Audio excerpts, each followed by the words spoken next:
Hi everyone, my name is Cynthia. Let's talk books. Today I want to do something that I don't typically do on my channel, but that is do a mid-month wrap up because I've been reading a lot so far this month. I will continue reading a lot this month, in large part because I'm on summer break and I'm not teaching this summer.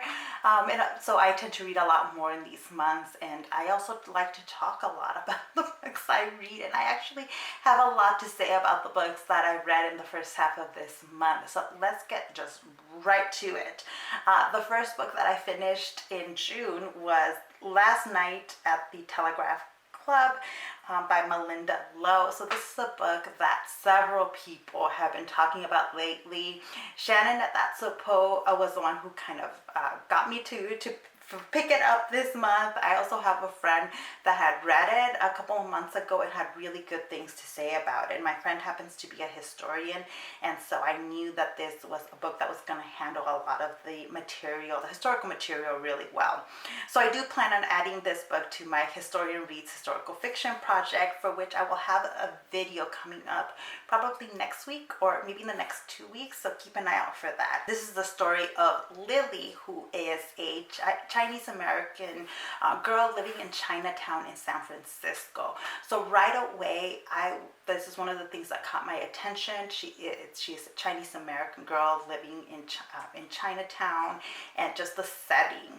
I have to tell you that the setting was handled so incredibly well. This is in the late 50s, so we're still dealing with Cold War US and Cold War ideas, and that plays a really important role in the story because Lily and Lily's family, because they come from a place that has become communist and are subject to a lot of scrutiny, and there's a lot of fear within the Chinese American community about deportations, even of residents and citizens who are here illegally. And we get to see that very clearly in the story. We also get a very clear sense of Chinatown in San Francisco in this time period, like street names, location. Lily has very connected to Chinatown, where to the point where like she really doesn't even venture outside of Chinatown a lot. So whenever like that invisible barrier is crossed, she notes it and she talks about that. She talks about what that looks like for her and what that feels like for her. A central element of the story is that Lily realizes, she has been realizing for a long time, but she's finally accepted that she doesn't like boys. She's not attracted to men, she's attracted to women. And there's a girl in her class who she starts developing a connection with, and that was so sweet, because you have these two girls who are like, they know that what they're feeling is it's not going to be accepted by their families and by their communities, and they're not like ready to full on have a sexual relationship and to really do all of that, but they're interested in exploring what this means for them, what this means for how they behave within the world, and yet they need to be very cautious. And so like the whole time I'm reading it, there was all this tension about, okay, what they're doing is not acceptable in this time period and in these communities, but they're so sweet. Like everything is so incredibly sweet. Like, they go on these dates that are just the cutest, more like adorable dates, and I really loved the sweetness that is present throughout the whole story. I also just really identify with Lily and like how anxious and nervous she gets as she begins exploring the world outside of Chinatown, because I feel that I had a very similar childhood, that it was a very protected childhood. I think immigrant parents tend to do that. They tend to want to protect their children a lot from the outside world, and that has a lot of really good things. There's like a lot of good things result out of that protection that our parents give us, but it also kind of shields us from a lot of the realities of the outside world that we eventually have to deal with. And it was really, I just connected to Lily herself then venturing outside and managing a lot of those realities and that anxiety outside. The Telegraph Club, which is in the title of the book, is a lesbian club that Lily discovers. She sees an ad for it. She sees that there's going to be a male impersonator in a show at the Telegraph Club, and she becomes very interested about this club where primarily women who like other women attend, and it provides a kind of safe space for her to make observations and to begin figuring out where her place is within the gay community. And I cannot recommend this book enough, both for the historical elements as well as for the literary and just story elements in here. It's got a really great sense of time, place, character development. Is a magnificent book. And now I'm acting like this is the only book I am going to be talking about in here, so I will leave it at that for now, but I'll have more to say on this book. The next book that I finished in June was Signs Preceding the End of the World by Yuri Herrera. This is also a fantastic book, and actually Shannon at That's So Poe and I buddy read this, and there's a video on her channel in which we go into the themes of this book, so I will not say much here. It's a short translated book with, you can see how much I tap. There's just so many layers and depth in this book. It is about immigration, it is about identity, it is about sense of self, about crossing borders, about language. It's just a magnificent book, and if you haven't picked it up, please pick it up. It's short. Even if you end up not loving it as much as I love it, I think you will enjoy it, and it's very much worth your time. The next book I finished was Celebrity in Death by J.D. Robb. This is Nora Roberts' pseudonym for her In Death series. This is number 34 in the In Death series. I need to make a little bit more progress this year in the In Death series because I've been letting it slide a little bit. But this is a fantastic entry in this series. And by the way, I think a lot of these books in the In Death series do make pretty good standalone books. And this one, I think you get a little bit of rewarded for being a long-time reader, because we get to see the characters in a kind of dealing with a movie being made about a case that they dealt with earlier in the series. And there's death, there's murder, and Detective Eve Brown is gonna solve the day. I liked it. I really liked this book in the series. The next book that I finished in June was The Last Apothecary by Sarah Penner. I've been seeing a lot about this book running around, in large part because it has a fantastic setting. It is about an apothecary in 18th century London that makes poison so that women can kill the men in their lives. Fantastic premise. So I buddy read this with my friend who is also a historian, and I have to tell you that I might save a lot of my thoughts on this book for my Historians Read Historical Fiction series, because I think that as a historian I have a very different take on this book than other people do. I didn't like it as much. You have dual timelines, so one follows the 18th century apothecary, and that story was really fascinating, although it kind of lagged at times. And then in the second storyline is set in the present, and you have a Caroline, an American woman who has just found out that her husband cheated on her, and now she is on this trip to London on her own. And she had majored in history, had wanted to go to grad school in history to become a historian, but had put that all on hold or to the side so that she could focus on getting married and maybe having a family, all of that. And she ends up finding this vial with a weird little symbol on it, and she's trying to figure out what this vial came from and all of that. And I guess my main problem with it was just the depiction of the work historians do was oversimplified, and just like, and I also understood why the author did it. Like, it's a story that's not about being a historian, and so you don't want to like focus too much on like the reality of being a historian, but just some things really rubbed me the wrong way. So the depiction of what the work historians do, and then there wasn't enough murder. There was not enough murder in here for me. I wanted lots of men dead, and I didn't get that. So this was just an okay book for me. Like, I would give it 3 out of 5 stars. I would not tell you not to pick it up, but it did not quite do it for me, is how I would put it. The next book that I finished was the total opposite. This was The Pull of the Stars by Emma Donoghue.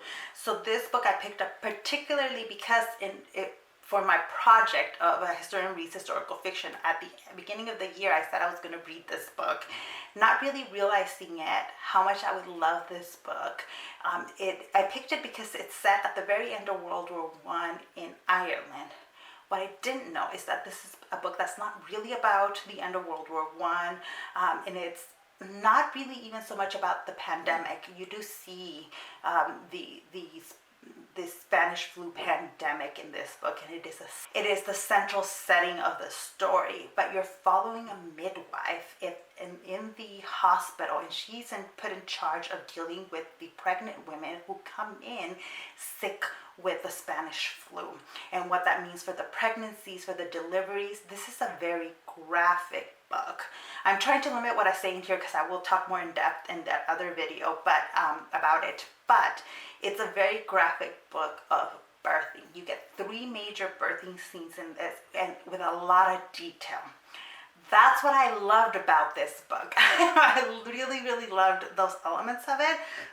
But if you don't like graphic depictions of pregnant women giving birth, stay away from it. On the other hand, if you are a fan of Call the Midwife and can handle Call the Midwife, you will love this book. There's also queer characters in this book with that theme getting some exploration. So I haven't seen a lot of people mentioning that, so I wanted to make sure I did. It is a fantastic book. The next book I finished was In Cold Blood by Truman Capote. And for those of you that don't know, this is the real life story of a gruesome murder of a family in Kansas. And it's also kind of the book that defined the true crime genre in a lot of ways. And I really enjoyed this one. I thought it was so well written. On the other hand, it is clear when he is making things up. Like, Truman Capote did a lot of research, a ton of interviews for this book, but then there are things that like he just couldn't have known, or things where it's clearly being fictionalized. And once you know that he did that and you're looking for it, it's really obvious and easy to pick up on that. My friend and I both agreed that this was extremely well written. The way he tells this story is fantastic. But that also, there's an element here, and this is an element in true crime where there's an element of trying to understand the killers and the killers' motives. And that sometimes bothers me because there's also times where there's no real explanation. There's not a whole lot to get, or there's no moral to the story. There's no making sense of the violence and the murder. And yet we try to make sense of it. And this, I think, was one of those cases where there is no moral of the story. Like, Truman Capote is not trying to tell us something about the criminal justice system, about the killers. Well, okay, he kind of is. He is trying to tell us things about the criminal justice systems and about the killers and the psychology of what they did. And I think it just fails. That is an element where I think it fails. I don't think there's a moral to the story. I don't think the story of these 2 men and the criminal justice system actually says anything important about the criminal justice system. And I don't think there's anything interesting psychologically going on with these men either. So that's just my take. I really did enjoy this book. I enjoyed reading it, but those are my 2 cents. The next book that I finished was On the Hook by Francisco Stork. There should already be a video of me talking about this book on the channel, or it should be coming right up.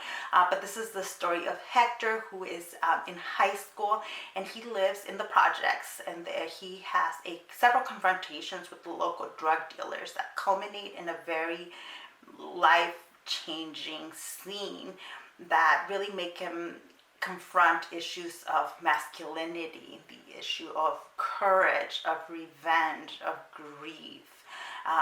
If you want to hear more about it, please go check out my video where I talk more in depth about this one. I thought this was a really good book, perfect for its young adult audience, and I think there are kids that are really going to feel seen by this book. And then lastly, I finished Clara the Sea Light by Edwidge Danticat. So I'm reading this for Caribathon. So it's the first book that I finished as part of the readathon, and I am in love with Danticat's writing and with the stories. This is the story of a town, a kind of this town in Jamaica, right? And the main character, well, one of the main characters, Clara, is this young girl whose mother died at childbirth. She's being raised by her father, and at the beginning of the story, her father tells us that he wants to gift his daughter to a local wealthy lady. And then Danticat just like peels the layers of each of these characters, of the father, of the daughter, of the woman who he wants to gift his daughter to. So you get really into depth about the relationships between all of them, but then also all the rest of the people in this town that connect to them.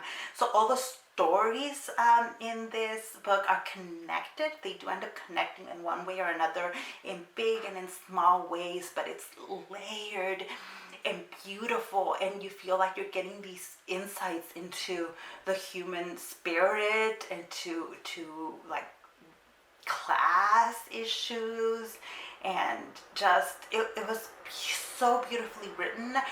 It captured me right from the beginning, and I just like, it's one of those books that also felt a little bit haunting, like I couldn't get it out of my head as I was reading it, and so I just had to like keep reading and finish this book.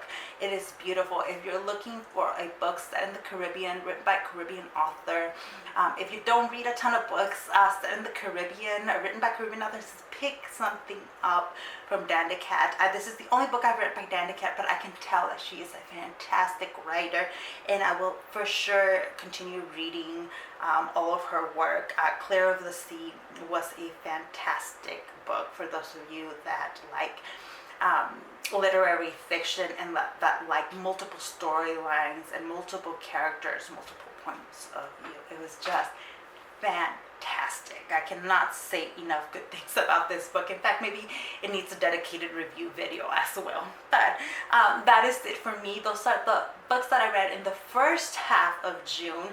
I have plenty more to talk about for the books that I will be reading in the second half of June. I'll also be moving, however, so I'm not going to pre-record my end of the June wrap-up video because I think I should be in my new home by that point, but you will get some pre-recorded videos in the coming week because I will be busy packing up the rest of my house and moving.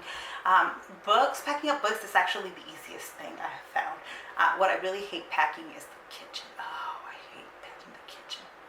Anyways, if you've read any of these books and if you want to share your thoughts with me down below, please do so. Thank you so much for watching this video, and I'll see you in the next one. Bye.